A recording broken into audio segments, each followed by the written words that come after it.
Well, welcome back to our final habitat for Boggy Bottom Zoo. My name is Sleef, and it's so great to have you guys here once again for the last animal in Boggy Bottom Zoo. So, in case if you guys aren't already aware, Boggy Bottom Zoo is an entire zoo based around the Wetlands pack. Essentially what we have going on throughout here is all the animals from the Wetlands pack, all the new ones that have like new effects, and any other ones that I felt like we could throw in here.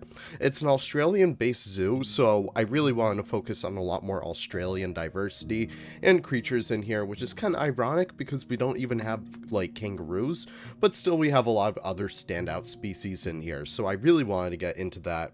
And what we're working on today is our Japanese macaque habitat. Now these guys recently got a really cool update where they could actually sit in the water, which I think is pretty cool. I have a couple hot springs in here, and I really wanted to have this really cool effect where we have this mountain that the guests could climb up in, and they could kind of like get to the summit of the mountain and get a good view from up there. But instead I kind of opt for a cave, because I don't have free build right now. Free build would have been a wonderful thing to have for this habitat in particular, but unfortunately I really wasn't able to achieve my original vision for this.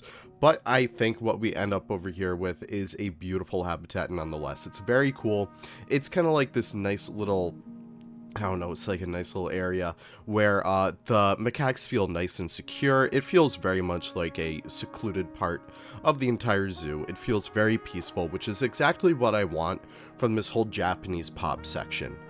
So what we're working with over here is trying to get all these interesting barriers going on. So as you guys probably know, macaques are primates, and because they are primates oftentimes are able to escape a lot easier. They can climb, they can jump, and do all of that stuff. And what we're working with over here is trying to bring in as much natural barriers as possible. And many times when we do stuff like this, we often work with faux cliffs, faux mud banks and stuff like that, which you can see lining the complete exterior of the habitat. That way the macaques really aren't able to climb. That's something that I like to have right over there. And we also work with kind of like pits and whatever you call those, trenches, I guess. We kind of have those playing out all throughout like the guest areas on the closer side to the rest of the zoo, which I think works pretty well. It gives you like a nice little look in there. And we also changed the color of the mud banks just because I really wanted to have it match the faux rocks that we're working with. And we even changed the colors of that all the more later, just because I really want to integrate it with some more natural rocks and stuff like that. So we do have that come into play once we actually do get there. But before we do that, I really just want to work on some foliage, because this is the first build that I'm doing since I got back from my little trip. And by the way, guys, I had such a wonderful time. I went to quite a number of zoos there, so I can't wait to see you guys start to like see all the inspiration I take away from these places. I was able to go to Zoo Miami, I was able to go to Iguanaland, and I was able to go to Everglades Wonder Gardens. Two of those were great. One was not that good. You guys could probably guess which one. But either way, we are going to be basing a lot more inspiration off of that when we do get to our other projects. I do hope to bring back Los Monsteros. That is probably one of my favorite builds, like probably one of my more passionate projects that I have going on. So we will get back to that once we actually, get settled in with like all the mod updates and stuff like that. I do want to focus on that a little bit more. And we also do have Hope Island Zoo still going. I hope to finish up Riverbend soon.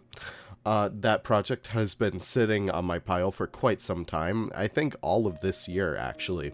So I do want to finally finish that.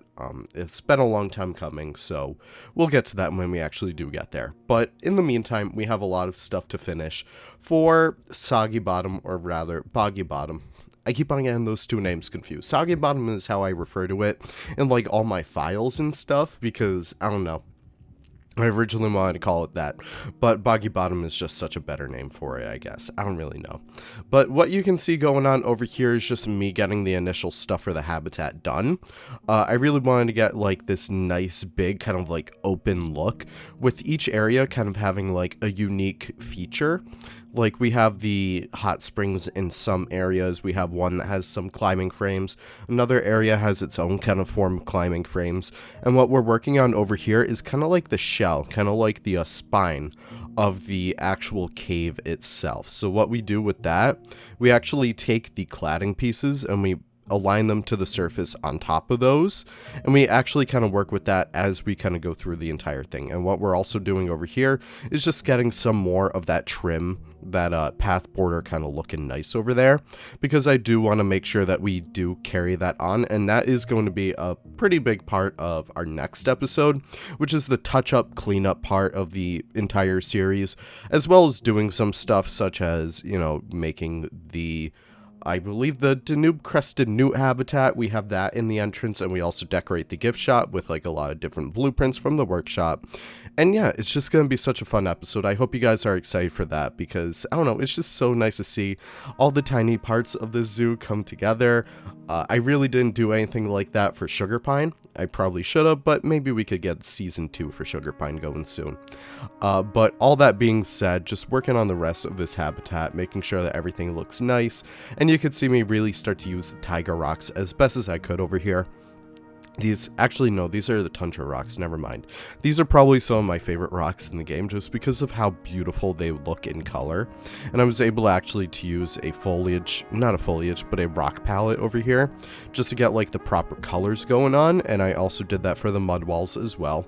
It really doesn't match with the rest of the area, but I don't really mind that all that much, because it kind of has its own little feel in here, and I feel like that's very important to have. It's like very distinct from the rest of the zoo, and I kind of like that because, you know, we don't really have that many other animals like the Japanese macaque in here. The closest is the proboscis monkey, which really isn't like, you know, close to the macaque at all. So yeah, we just have all that happening right over there, and I really am so satisfied with it.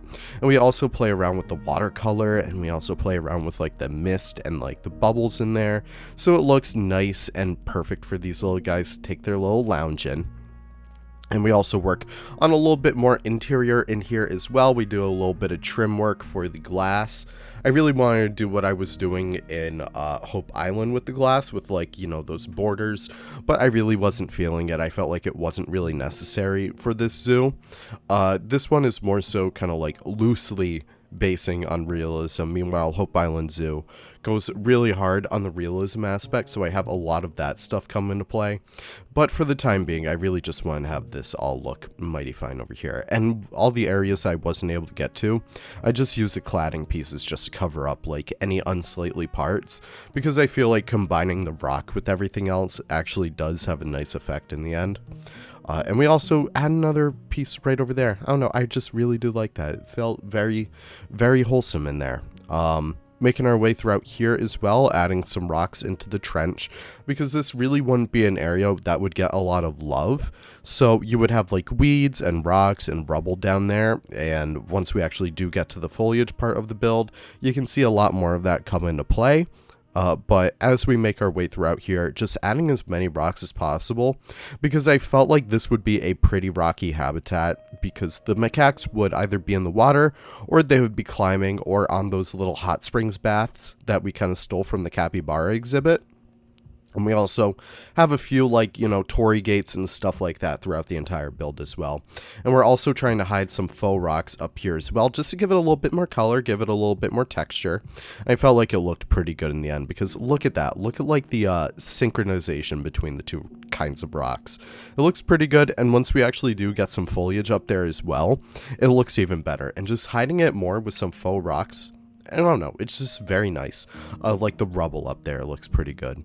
I really should have decorated the roof on here. By the way, Boggy Bottom is 100% done. It will be on the workshop next week. I do want to record a tour of it sometime, maybe today, maybe tomorrow, maybe sometime next week. I'm not really sure, but I hope you guys are very excited for that, because it feels so nice to finish a zoo like this. I've not felt like this passionate about finishing a project in so long, and I just really do hope you guys, you know, enjoy it as best as you can. By the way, not sure if you guys can can hear it right now, but I am a little sick. I apologize if you don't like to hear sick people on your voiceovers. Very so sorry about that.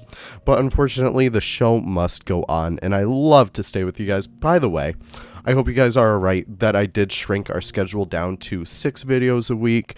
I just needed a lot more time to focus on mods. I needed a lot more time to focus on the actual builds themselves, and I was spreading myself a little bit too thin, so I hope you guys are able to forgive me for that, because I do want to make sure that you guys still get the best stuff possible. Meanwhile, still getting, like, you know, a good chunk of videos and content a week.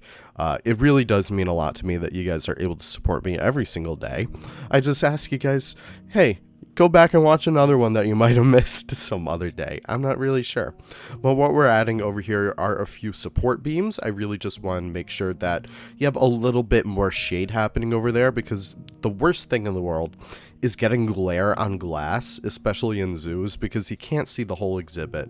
So I really wanted to make sure that I was able to add those little overlooks over there as a way to have it look a little bit better. And you know what? It really does. Making our way throughout here and adding the rose bushes as well, just to help it give it a little bit more color and add a little bit more foliage throughout here. And I really do love what I did right over there with the arch. It looks incredible. Just like having it kind of like swoop over the entire exhibit. It really does give this build like an entirely new, different feel from the rest of the habitat. And here we go, adding like some decorations in here as well. I really want to use these East Asia lamps. I thought they had like a beautiful vibe that we could really use. And also adding another keeper gate. Obviously it's not really made for macaques in mind, but I felt like it would be totally fine nonetheless. We can kind of like, you know, imply that they use them for the macaques. We could probably imply that it's over themed and it's like one of your simple like drawdown doors or something like that. I think those are called guillotine doors. An actual zoo design. And we're also using Wyatt Andrews climbing frames over here, and we actually only use one, and I kind of like, you know, jerry rig it myself. By the way, this is something that you guys should always do. Just try and manipulate blueprints to your heart's content. Make sure that you're able to kind of make them look however you want them to look in the end, because that's exactly what they're there for. Being able to use a blueprint smartly is one thing, but being able to kind of dissect them and make something out of them and kind of turn them into your own is another thing. So I always encourage you guys to do that. But yeah, just adding a bunch more decoration throughout the entire zoo and just trying to give it a little bit more like feeling of life. I also love using those little you know, those water spouts, I guess, as a way to kind of create a little shelter for them. And I love the effect that it has right over there with like the little bit of a walkway. I thought that was kind of cool right there. And we're also covering that up so the guests don't fall in there. But all that being said, adding some more trees, and we're on to the B-roll. Thank you guys so much for watching. I really do appreciate the support. You guys are always gems, and I love having you guys here. It means so much to me. But either way, I must adjourn, so thank you guys so much for watching. Be sure to subscribe and stay tuned in case if you guys do want to see the final episodes of Boggy Bottom Zoo, the final episode, and then the final tour. And I can't wait to see you guys in the next video. Take care and have the most wonderful of wonderful days. Bye-bye now.